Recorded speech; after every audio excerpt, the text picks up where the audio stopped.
Hi, welcome back. This is my cocktail series here in Thailand. I'm going to show you how to make some pretty good cocktails that you can do at home. The couple things you might need though is, look, you've got your shaker, you've got a strainer and a fine strainer. Now these two aren't 100% necessary, but the shaker probably is. So get yourself one of them and we can get along with it. The other thing you're going to need is a jigger or any sort of measuring device. This one does 60 and 30 ml. So I'm going to be using that, but sometimes you can get one with 50 and 25. You can adapt it to your own size glasses or whatever you have at home.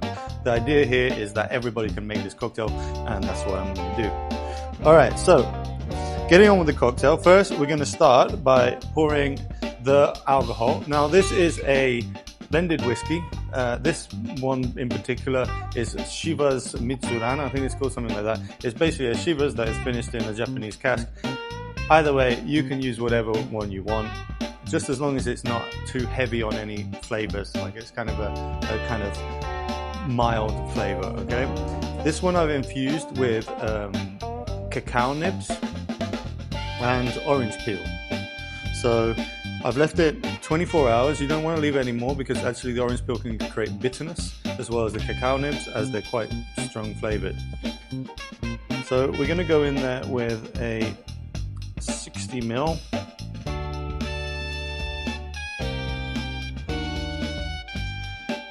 All right. And we are then going in with this. Now this is a syrup that I made. It is caramelized banana syrup.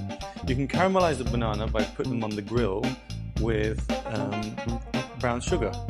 And then after that, you do that 1-to-1 with water and sugar and blend it all together, leave it overnight, and then separate it.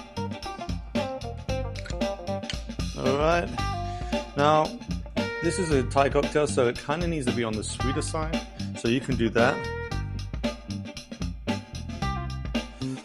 I've done a 60 ml of this. We're going to go in there.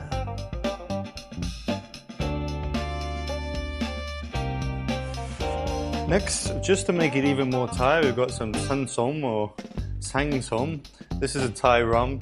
This is just an added little bit, just to give it that Thai flavor. If you watch my other cocktail video in the 7-Eleven, I use this. Over here, we have a tincture that I've made out of kaffir lime. Now, this is a leaf from the lime tree over here that they use in Thai cuisine. Gives it that very distinct Thai flavor. If you're wondering why a Thai curry might taste more Thai in the restaurant than in your house, it's normally because things like this are in it. So you don't want very much as it's quite strong. You'll normally leave this at least a few weeks to sit with the leaves in vodka. Either way, if anybody wants to know the recipe, I will leave it at the end of the video. Or if you really want, leave me a comment in the section below and we can put this into a second video of how to make the syrups and the tinctures and infusions. Alright, next up we have coconut milk.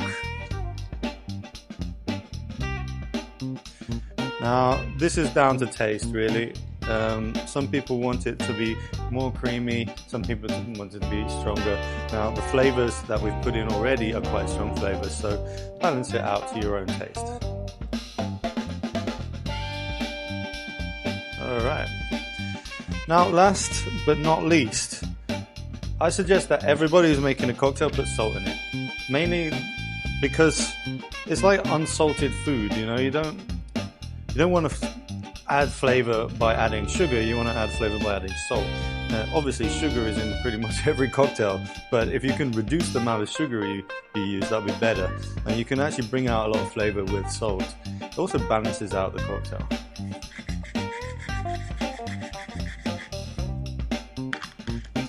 Alright, I think that's it except the last ingredient. Now lime. A bit controversial when you're using something milky like coconut milk, because it will actually cause the milk to separate, which is why we're going to shake it without the ice first. This should get all the ingredients to fuse together without separating, and then we'll do a quick shake with the ice and then pour it into the glass. Alright, give it a tap, make sure it's closed properly.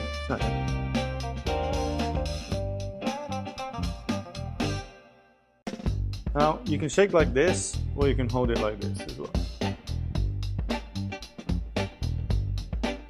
Generally I like this way because you can get a quicker shake.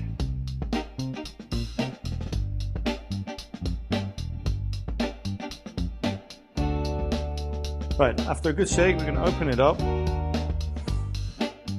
and then we're going to put some ice in here.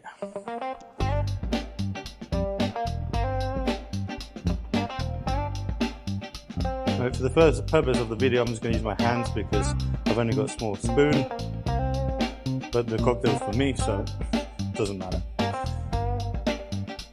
Right, you're going to want to fill about 2/3 of the way up, basically. That will ensure a good seal of the shaker. Now, when we shake with the ice, what we're really doing is diluting the cocktail, because a lot of people forget that if you want a shot, you can just pour all the ingredients together, you've got a shot. But if you want a cocktail, you need to have the dilution of the water, otherwise it's going to be too strong.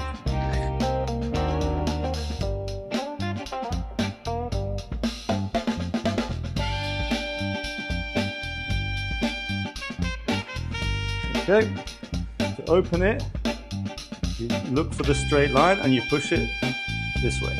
And it always pops open. And we're going to fill our glass with ice.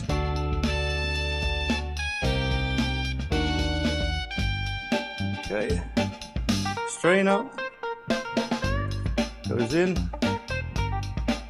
and then fine strainer to catch all the bits.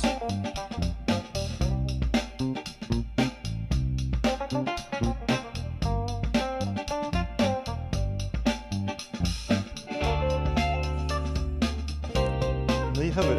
That's your Thai bath cocktail. If you tried the cocktail at home and enjoyed it, you can leave a little comment down below, especially if you have any questions. Don't forget to like and subscribe. And if you want, you can leave me a little tip at buymeacoffee.com. The link will be